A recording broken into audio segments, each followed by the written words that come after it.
Fala pessoal, vamos lá. Estamos cansados, né? Mas já está acabando. Vamos lá, gente, olha só. O arrumado aqui no cabelo, show. Ó, vamos lá, galera. Na última aula a gente fez o caminhos. Então tá aqui o caminhos. Nossos dados foram divididos em grupo. Então nessa aula, antes de chegar nessa outra parte, nessa aula nós vamos focar nos gráficos. Então lembra que no caminhos nós fizemos um processo, fizemos agrupamento, chamamos de caminhos, está aqui. Pega os campos de categoria para número, depois a gente filtra a coluna, a gente normaliza eles para todos os valores ficarem na faixa de 0 e 1, aplica o caminhos, desnormaliza e agrupa por cor. Dessa forma, nós temos o seguinte resultado, que está aqui, que é todos os nossos dados, com um agrupamento aqui, separado por cores, o cluster 0, o cluster 1 e o cluster 2. Ok, show. Então aqui em gráficos, o que nós vamos fazer? Nós temos esse gráfico aqui,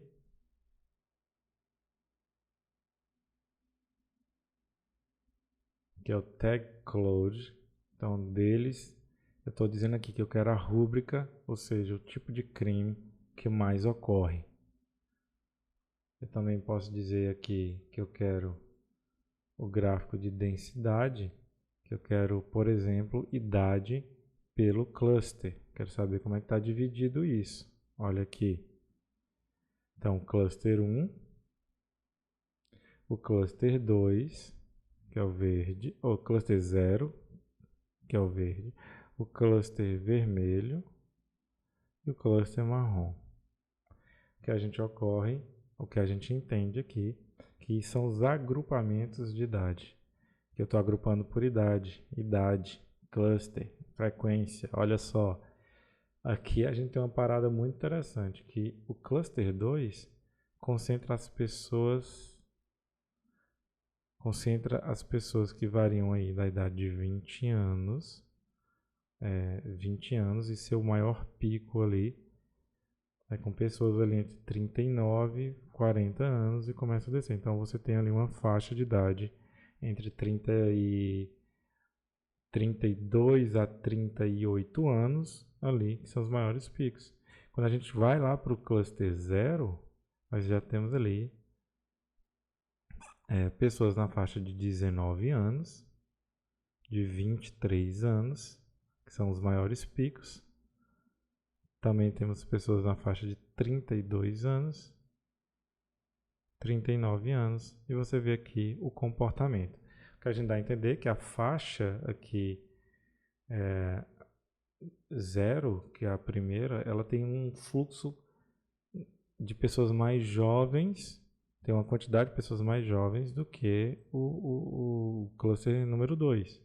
O cluster 1 maior ainda. Tá? Então são os padrões que o algoritmo conseguiu identificar. Mas podemos ver outras coisas. Então por isso que eu fiz esse componente. Por exemplo, bairro. Ixi, bairro eu acho que vai ser muitos. A gente tenta. Tá, então aqui, como é que eles estão? Não, na verdade é só densidade. Então como é que eles estão separados por bairro? Tá? Então, observando o conjunto todo de bairro, como é que ele está. Lembrando que os bairros foram transformados em códigos aqui, então a gente tem as faixas do bairro código 200 ao 250, do bairro do número 100 ao 150. Depois tem como a gente transcrever isso, quem é quem, tá? Que a gente vai saber. A idade a gente já viu, o ano BO, então a gente tem aqui, por exemplo, um comportamento muito similar. Claro que alterando os quantitativos do cluster verde com o cluster vermelho e o comportamento bem diferente do cluster marrom, só que em algum momento eles se igualam aqui. Então são comportamentos que você pode ir estudando para analisar, né, seus dados. Então aqui está em relação ao estado civil, como é que ele está. Questão de profissão, como é que ele está aqui relacionado a cada profissão. tem uns picos que são muito interessantes, vale a pena você parar para entender qual que é essa profissão que está relacionada a isso. O grau de instrução da mesma forma, aqui ó, e aqui é engraçado que tem uns picos que pegam bem aqui, né, dele. Então, só para você ver. Então eu deixei esse gráfico pronto para isso. Esse outro é bem legal, vocês vão ver ele agora. Então, por exemplo, de todos os tipos de crime relacionados a homicídio doloso, o homicídio simples é o que mais ocorre. Artigo 121, tá aí o destaque. Aplicar como um novo padrão. Nós temos aqui um baixar. Vamos ver aqui qual que ele pegou. Tá, esse aqui ele vai pegar os clusters, fazer a distribuição dos clusters para a gente entender como é que os dados estão distribuídos em cada um desses clusters. O cluster 1 tem a maior quantidade, com 1312. O cluster 2 é 1015 e o cluster 3 com 358. Para ver a distribuição do cluster, nós também temos um heatmap, que aqui eu tenho que colocar um cluster. Aqui ele não deu certo esse heatmap, mas dá para a gente saber como é que está a concentração, a distribuição entre os clusters, né? É outra forma de distribuir. E vou colocar a idade. Ele não está pegando. Ocorrência contra idade. Deixa eu ver se ele pegou. Ele não está pegando aqui. Esse aqui, no heatmap. Ele só está pegando o cluster versus o cluster. Faz a matriz aí de correlação. Vamos deixar aqui. Esse aqui para você ver a distribuição dos clusters. Ok. Está aqui. Coordenadas paralelas. Em coordenadas paralelas. Ok. A gente vai ter um alerta aqui, que ele só está mostrando as 2050 linhas. Se a gente ampliar aqui o coordenadas paralelas, quando a gente coloca os clusters, nós percebemos que o período da ocorrência do crime teve uma forte influência para o cluster verde e marrom. Uma diferença nítida entre os valores dos clusters, que de forma mais destacada o cluster vermelho aparece. Então são coisas a investigar. Generic chart. Ele está com um probleminha esse aqui. Isso aqui na verdade, gente, eu faço ele com JavaScript. E ele é bem personalizado, por isso que ele está dando problema. A gente pode usar um template aqui. Deixa eu tentar visualizar aqui. Um template que a gente pode usar dele. Replace code. Então a gente consegue ver. Esse aqui eu vou tirar ele também. Coordenadas paralelas fica. O outro fica. Esse aqui vocês viram que legal, né? Manteve aí. Então pronto, salvo. Eu vou vir aqui. Então a parte do gráfico está ok.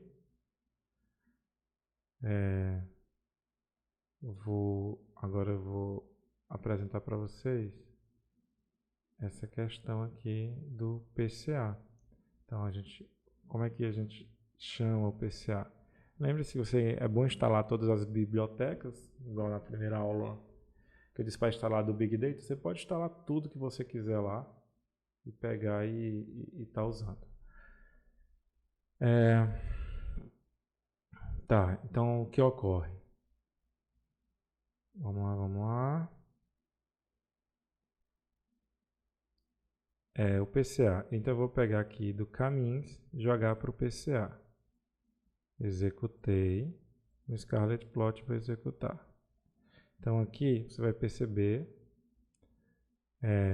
conforme o PCA, como as dimensões estão separadas, para você poder representar aqui os grupos. PCA, existe técnica de você saber como é que você cria esses grupos, tá bom? Aqui está 2 dimensões, na verdade eu vou pedir umas 8 dimensões nesse grupo e vou tentar colocar. Só que você vê que os dados, eles estão aqui na redução. Então isso aqui é o PCA, existe que é o métodos lineares, mas seus dados podem estar organizados de forma não linear. Então tem o tcine, que é esse aqui, que no caso aqui a gente está colocando todas as variáveis. Ele vai processar aqui, salvando, e vai executar aqui. Então aqui é como ele separou as dimensões, tá bom? Então você pode perceber que o PCA, ele não está conseguindo separar aqui as dimensões. Vamos dizer que a gente colocou aqui 5 dimensões. E o PCA ele não está conseguindo separar aqui essas dimensões de forma correta. A gente já sabe quem é o cluster 1, quem é o cluster 2 e o cluster 3. E aqui no tcine nós conseguimos aqui verificar como também está a divisão dos clusters.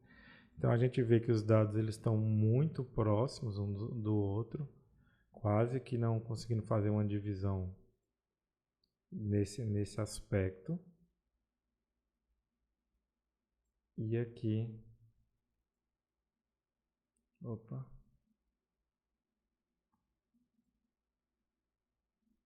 deixar aqui, nós vamos fazer uma árvore de decisão.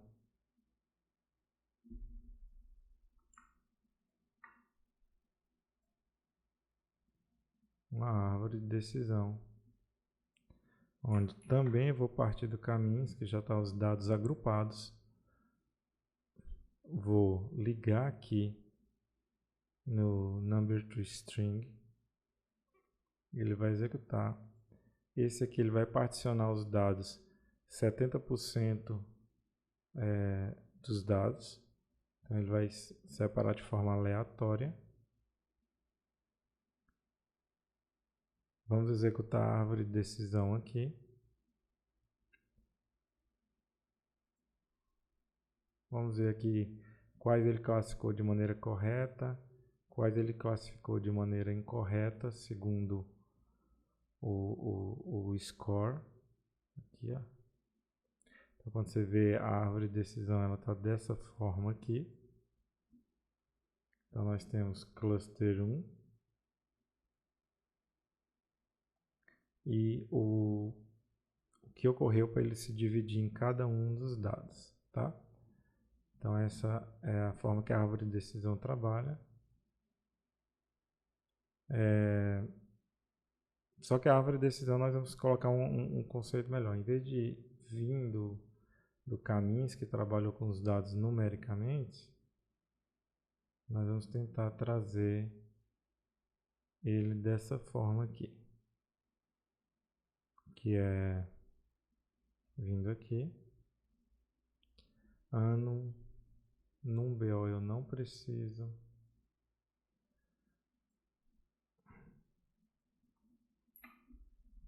nós vamos fazer aqui um column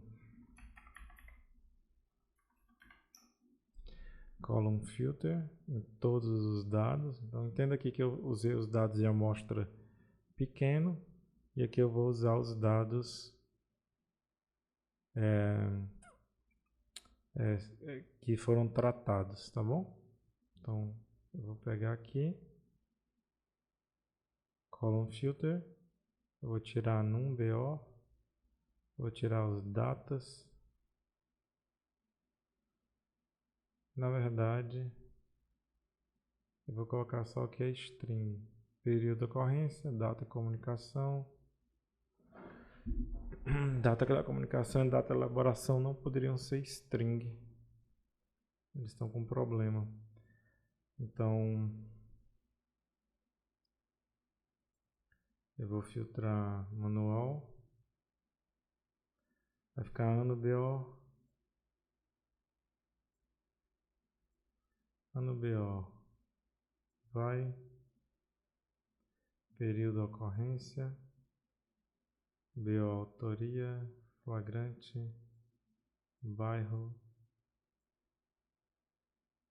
Solução. Espécie.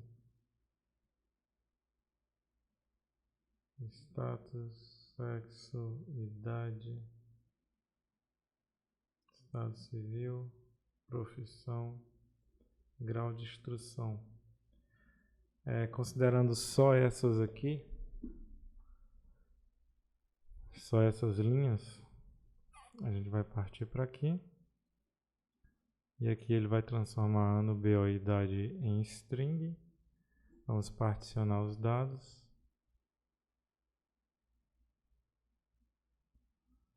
Grau de instrução, não. Nós vamos separar aqui a relação do sexo com o crime. Vamos tentar fazer isso. Quebrar a árvore dessa maneira. First column, second column. Ano BO, espécie. Ver se ele roda aqui.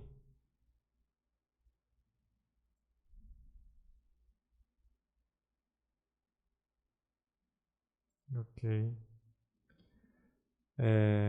Quando vejo aqui a árvore de decisão.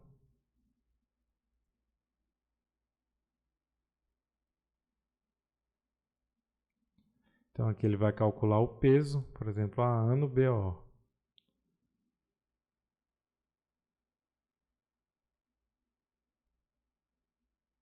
Ele não poderia ter feito isso. Ele colocou uma vírgulazinha, transformou em decimal.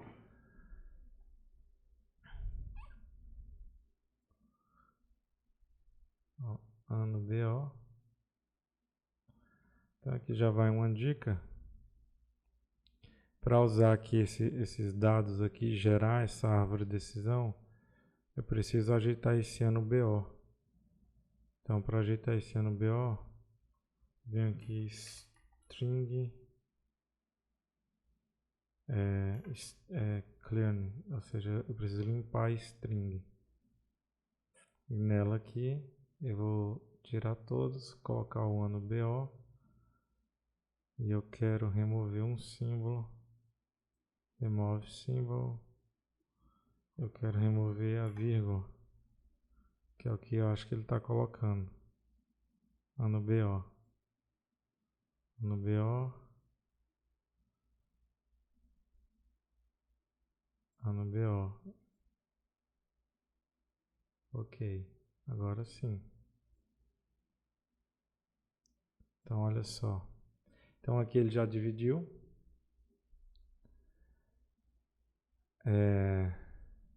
A árvore, eu posso forçar que ela quebre por uma coluna determinada. Eu quero que ela quebre aqui pelo ano do BO, porque eu quero entender como isso ocorreu, e o status ou a espécie. Então, se a gente entrar aqui,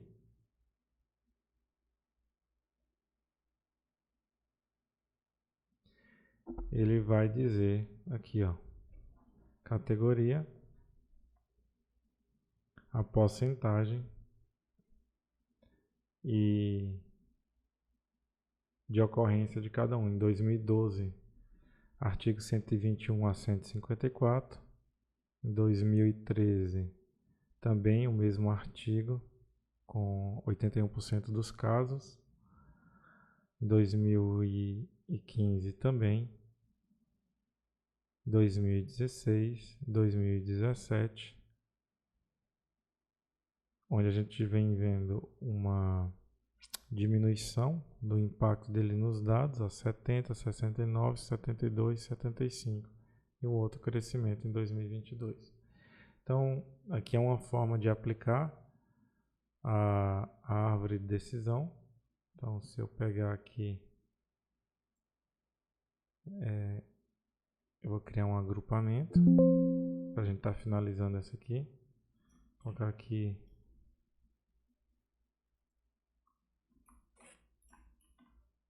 árvore de decisão, que você pode avaliar cada um dos componentes separadamente. Nós temos aqui o PCA, temos os gráficos, temos o agrupamento. Então são ferramentas poderosas para a gente tomar nossas decisões em relação aos dados. Eu vou finalizar essa aula aqui e vamos retomar com a aula de finalização e para vocês. Valeu, gente!